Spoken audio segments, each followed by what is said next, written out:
We're tackling a really big topic today, so let's just get right into it. Oh shit, this nigga juicy funny.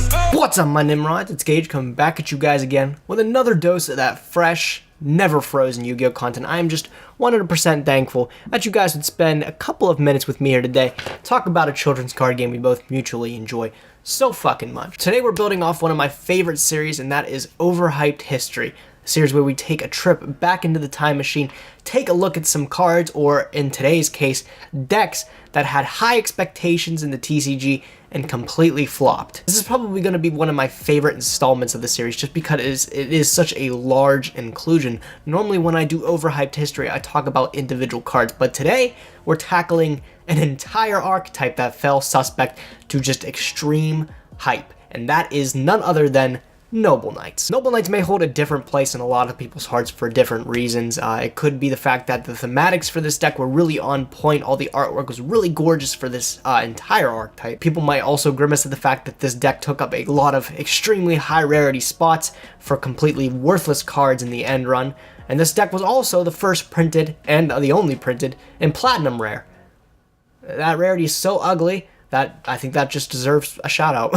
So I'm just gonna come out and say that I think Noble Knights are probably the most overhyped TCG exclusive Yu-Gi-Oh archetype of all time. And there's a lot of reasons following that, but we gotta go way back to the initial release of these Noble Knights. Noble Knights actually made their first debut way back in Galactic Overlord in the form of the vanilla monster of Noble Knight Artorius. Simple 1800 body, this card really wasn't anything special. However, there was really nothing to accompany it to really make it a cohesive archetype. A lot of people would look at this as just a warrior for Rescue Rabbit.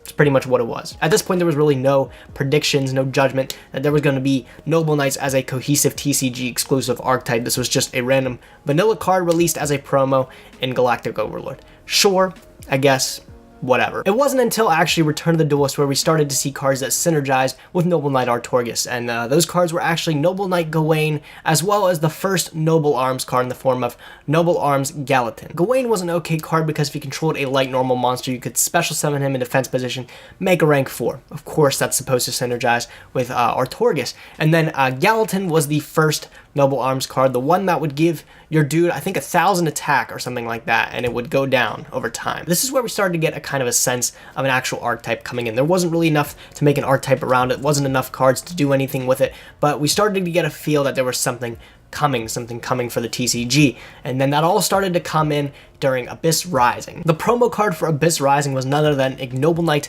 of Black Lonzelin, where his effect was you could send a face-up light normal monster from the field to the graveyard to special summon him, and then you contribute a Noble Knight to add a Noble Arms card from your deck to your hand. This effect is just not great, because you have to tribute a normal dude, and there really wasn't enough normal guys to go around. It wasn't really until the next set, Cosmo Blazer, where we started to see a trend on these guys being light and dark at the same time. Black Lonzelin was pretty much the confirmation we were going to get a lot more support for this deck in the future, but it really didn't make anything good, even though we got, I think, one of the best Noble Arms card in the form of Aphrodite. I fucking can't pronounce this shit. You just gotta bear with me. It's the one with the A. This card here, I think it's probably one of the better Noble Arms cards where you can make one of your guys lose 500 attack and then you can pop a set card on the field. I think this is probably one of the best Noble Arm cards just because being able to pop stuff for essentially free is pretty good. So Abyss Rising came and went. Nothing special for Noble Knights there. Mermails were starting to pick up in speed as a really good deck,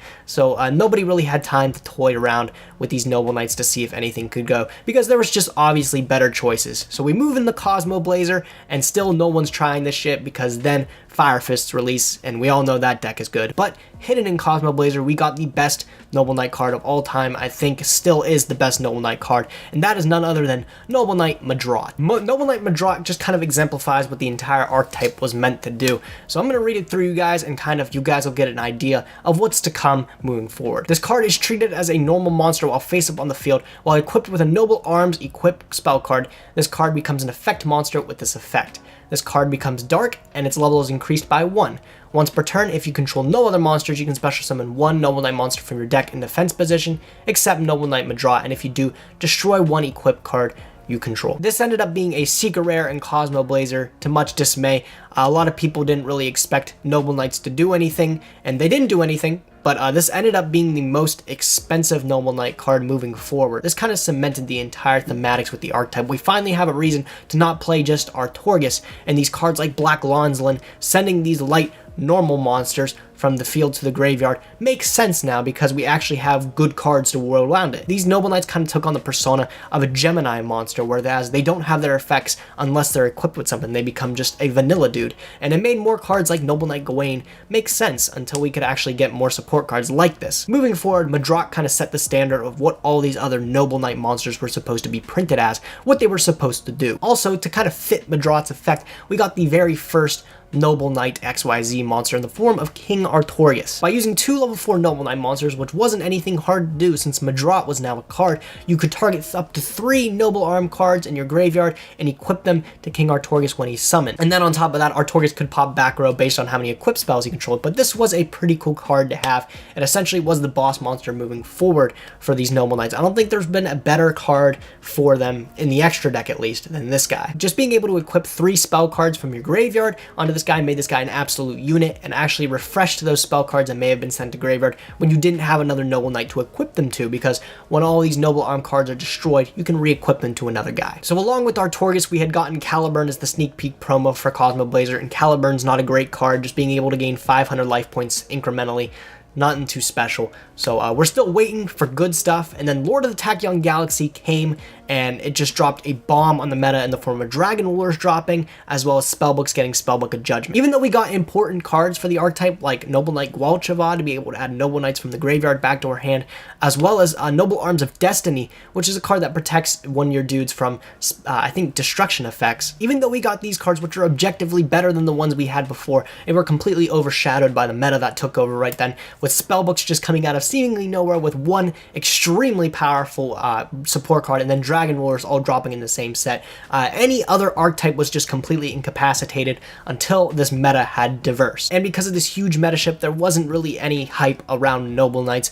Nobody really cared for the deck. Everybody still thought it was trash. That was until the very next set released, which was Judgment of the Light. Oddly enough, Judgment of the Light was the set to bring a lot of hype around the Noble Knight archetype, and I think it was because of 1 or 2 cards in the set that really seemed objectively rather good. The release of Judgment of the Light brought the release of Noble Knight DRYSTANCE, which had a really simple effect where if you had an equip spell equipped to it, you could pop a monster on the field. A seemingly very powerful card when we compare it to another powerful card back then in the form of Firefist Bear, excuse me. The whole tanky bear combo was revolutionary at the time, and +1 Firefist was an incredible deck. Of course, this is again before Dragon Wars and Spellbooks took over meta, but people were kind of expecting that that meta would vanish shortly after the Forbidden and Limitless would be released. So people had to start really looking at different options, and it seemed like the meta would maybe kind of revert back to what it was Mermails as well as +1 Firefist. And since DRYSTANCE is kind of like a bear, people thought, hey, this card can't be terrible. It started to be a trend that these Noble Knight cards were demanding these high rarity spots.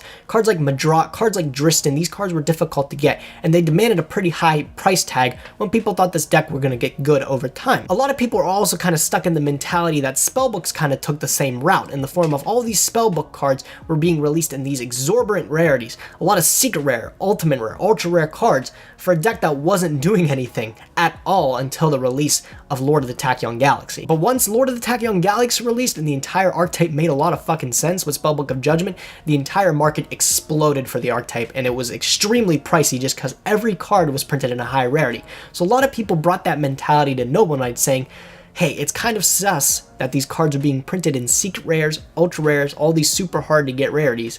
What are we going to do about that? So even though these Noble Knights didn't really do anything too great, a lot of people started picking them up under the guise that there's a lot more support cards to come apparently. There's got to be something good in there, right? So Judgment of the Light gone, and then we get another one of the sets with more Noble Knight support, a lot more Noble Knight support this time, and that is Shadow Specters. Shadow Specters had brought a whole bunch of new, what I think were supposed to be boss monsters for the Noble Knight deck in the form of another retrain of King Artorius, in effect of a rank 5 monster. We also had gotten another retrain of Black Lonzelin, this time as a synchro monster. But what's a synchro monster without an archetype tuner to kind of go with it? And Lady of the Lake was also released in Shadow Specters. Black Lonzelin Lady of the Lake, these cards were secret rare, and then the King reprint, or the King retrain, was an ultra rare. Lady of the Lake was a super cool card, a lot of people thought, because you could normal summon it to then special summon a normal Noble Knight monster from your graveyard. But the only problem is, since these Noble Knights weren't actually Geminis in your graveyard, they're all treated as effect monsters in their graveyard. So the only dude you could summon off this was King ARTORIUS, back from Galactic Overlord. That was the only card that synergized with Lady of the Lake. But Lady of the Lake also had a second effect where you could target one level 5 Noble Knight monster control, reduce its level by 1, and then summon Lady of the Lake. So you can make, presumably, the level 5 Synchro again, which was the King Lonzelin, something like that. Ignoble Knight High Lonzelin's probably one of the highlights of the archetype, being, of course, the first Synchro, the only Synchro, actually. But its effect is actually really good, where when it was Synchro, you could equip a Noble Arms equipped card from your deck. No other card had done this at the time. That's crazy. And then at the end of the battle phase, if it were to destroy a dude by battle, you can add a Noble Knight or Noble Arm card from your deck to your hand. Being able to add stuff from your deck to your hand was really, really cool, and a lot of people thought this was going to change the deck. Of course, it's built on an effect where you have to destroy something, but still, being able to search stuff, revolutionary. Oh yeah, and the King Artorius rank 5 dude, he wasn't that special. He had kind of the same effect as King Artorius, where you could add 3 from the graveyard, equip it to him, but then you could also detach a material to pop a card on the field. I think you're supposed to pair this guy with one of the Noble Arms released in that set, which was Noble Arms Excalibur, which its effect is you can banish it from your graveyard, except the turn it was sent there, to stack another Noble Knight dude on top of a Noble Knight dude you control, XYZ dude control. So you bring the level 4 dude and the level 5 dude with this card, and then it gets another material. Excalibur made a guy untargetable by card effects, but outside of that, it didn't really do too much, except that other effect. So unless you had your setup board already with King Artorius, then you could stack him into the better dude, but other than that, this card really didn't do too much. We also got Noble Knight BORZ in Shadow Specters, and this is one of the better ones because it was a way you could search out Noble Arm cards, kinda, from your deck. Probably one of the better level 4s at the time. Shadow Specters, I think, easily was the peak of the hype of the deck, and it continued into the next set, which was Legacy of the Valiant, which also released another secret rare card in the form of Gwynethar, Queen of the Noble Arms. Gwynethar, I don't think was exactly that incredible, but it did actually warrant a pretty high price tag, being a secret rare in Legacy of the Valiant. And if it was equipped to a light dude, you could destroy it if the light dude would be destroyed instead. Okay. And if it was dark, at the beginning of the damage step, you destroy that monster, then destroy Gwynethar. I don't think this card's that great, but somehow it still ended up having, I think, around a $25 price tag, just because it was a secret rare. Sure, but I think this is definitely one of the weaker Noble Arm cards. But the support doesn't stop there. Primal Origin right around the corner, and we got more Noble Knight cards. This time we got a whole field spell in the form of Noble Knights of the Round Table, but by god, this card's terrible. But fear not, we also got some regular Noble Knight dudes in the form of Noble Knight Brothers, which seemed like a way to drop a whole bunch of Noble Knights from your hand. It was also a secret rare in Primal Origin. This card was pretty hyped. And then we also got EACHTARI, which was an actual level 5 Noble Knight that had an effect where you could banish 2 from your graveyard to summon it.